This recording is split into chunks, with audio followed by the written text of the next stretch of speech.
Kingdom Hall. Hi, I just had a question I was wondering if someone could help me with. Sure. Do you have time? Sure, go ahead. Oh, okay. Well, I found this, I was researching into the organization because I'm interested in religion, and Yes. I found the most interesting quotation. I mean, it's kind of old, and I just wanted to see if you guys still have this view or if it's changed or something. The article is in September 15th, 1964, and it's talking about appreciating the organization, and it gives an example. It holds up as a really wonderful example, this elderly couple. This man went to stay with them, and then he tells a couple of sentences. I'll just read it to you, what he says about them.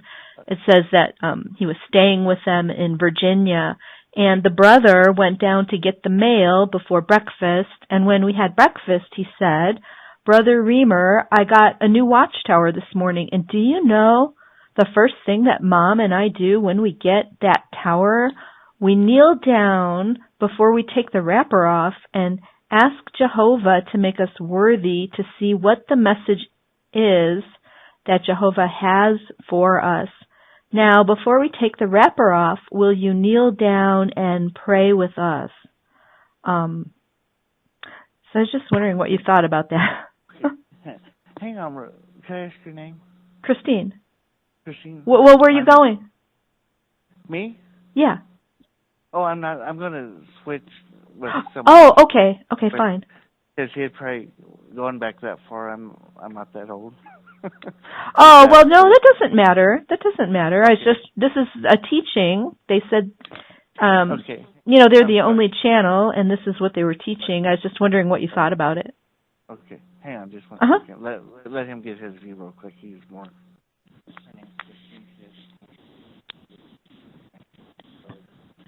Hello.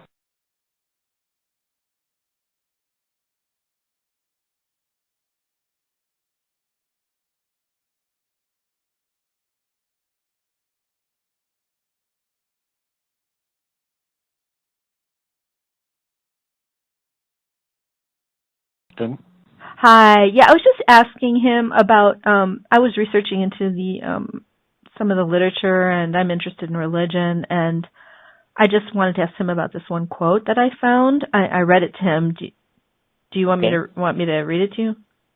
Where's the quote from? Oh, I know it's old. It's in September 15th, 1964 Watchtower. I was just wondering if this is the same viewpoint that still holds today.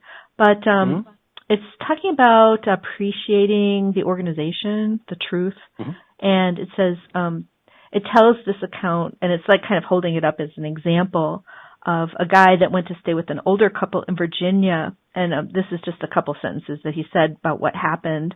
He says that the brother went down to get the mail before breakfast, and when we had breakfast, he said, "Brother Riemer, I got a new watchtower this morning, and do you know the first thing that Mom and I do when we get that tower? We kneel down before we take the wrapper off and ask Jehovah to make us worthy to see what the message is that Jehovah has for us.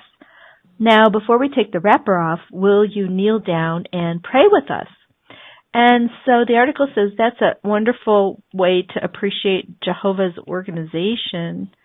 And I was just wondering about that, because they call it a message Jehovah has for us. Is that still the view today? Yeah, the organization is the visible part. Jehovah and Jesus Christ and the heavenly organization is the invisible part. So when it refers to the visible part and having appreciation for that, what it is saying is that the things that are provided for us in the way of printed material like the Watchtower are of value to us because it's a way of Jehovah communicating with us. Oh, wow. So it's communication from Jehovah? Yeah, so if you... Oh, wow. Isn't that what the word inspired means? Because they're always saying they're not inspired. So that's exactly what inspired means. It means a communication from Jehovah, like the Old Testament prophets. Yeah, inspired is to be moved by.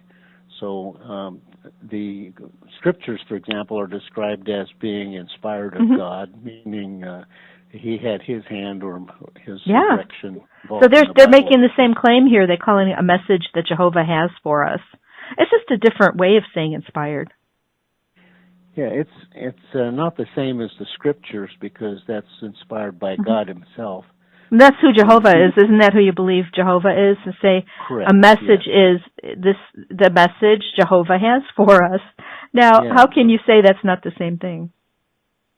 How can I say? Yeah, how can you say that? And that message is not the same thing. It's just that how it's formatted. Because, see, the Bible was under his direction, and he moved the writers to write what they wrote. And that's what they say about the Watchtower here, a message from Jehovah. The visible organization today is done by imperfect humans to restate God's message. Then it might not be a message from Jehovah. I mean, you can't really play it both ways. You're kind of using a word game here. Well, it might and it might not. It just kind of depends on how you look at the situation. Because we don't communicate directly. Our bedroom doesn't light up with an image of Jesus. That's not how it's done today. But he communicates through his visible organization and through the pages of the Bible. If you read the Bible and you meditate on what it says, then it's like God talking to you, so to speak, gives you direction. Yeah, because I believe it's inspired, and I wouldn't call any other book I read a message Jehovah has for us. Because that would be an inspiration claim. Yeah, and the Watchtower magazine is done by imperfect people, so it's not inspired of God as the Bible is, but because they look to what the scriptures say and provide the direction of the scriptures. That's how we feel. So why don't they say this is our best kind of shot at how to interpret this instead of saying it's a message Jehovah has for us? Again, I'm not talking about their personal imperfection, but their inspiration claim here. I was just wondering if they still consider the magazine a message Jehovah has for us. When you consider all, how could it be from Jehovah, all the different changes they've made and false predictions and et cetera, how could that have been a message Jehovah has for us? Depends on time and place because we're in a learning process. So what we know today is different from what we knew back then. Which really proves it wasn't from Jehovah. The message in the Watchtower? Was not from Jehovah? Of course not. If they taught something you say is not true anymore. Well, I'm not saying that the message in the Watchtower is inspired by God. What I'm saying again, you're making a word game because that's why I'm asking about this view that these people even had this ritual of kneeling down before they take the wrapper off and pray that they'll be worthy for this message. That would be a personal choice. It's not saying that everyone should do that. If a person appreciates to that extent and that's what they want to do, that's up to them. It's holding this up as a model in this magazine here. So, again, a message Jehovah has for us is an inspiration claim. It's just not using the word inspired, right? And they've made many other inspiration claims, saying it's not a human interpretation, it's not from any man, right? They call themselves the Jeremiah class, the Ezekiel class. There's a word game you're producing now because it depends on what you're talking about. I can't comment on everything that someone says as being inspired. I can comment on what I know the scriptures say, and that's what I go by.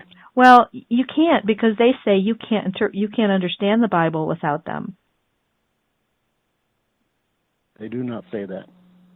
Yes, they do. Do you want to see the quotation of that? They say no matter how much Bible reading you do, that unless you're in touch with the channel, you'll never progress on the road to eternal life. Yeah, if the Bible, inspired by God, motivates you to do God's will. No, they said that Bible reading won't help you unless you're in touch with the channel. So that's not true. Well, I can show you. Do you want me to find it for you? What is the reference there? Yeah, I would have to find it. Do you have a minute?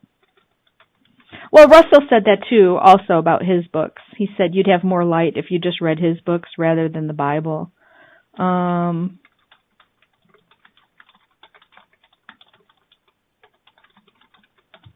If you have a minute, I can find it. There it is. There it is. What is your issue, ma'am? Or are you concerned about whether you should believe what you read, or what's the issue that causes you to question?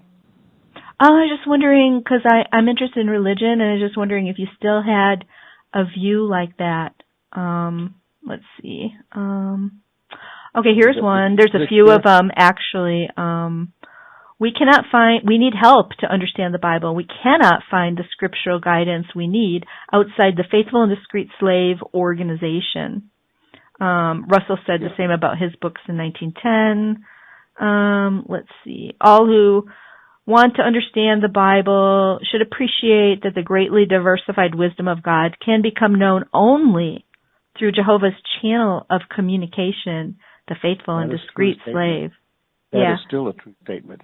Yeah, so you wouldn't be able to test them by the Bible then, because it's a circular reasoning, because they say you need them to understand the Bible. So that means you have to accept whatever they're teaching at the moment, right? No. There's the one about we won't even progress along the road to life. That is not what it says. You're playing a word game there.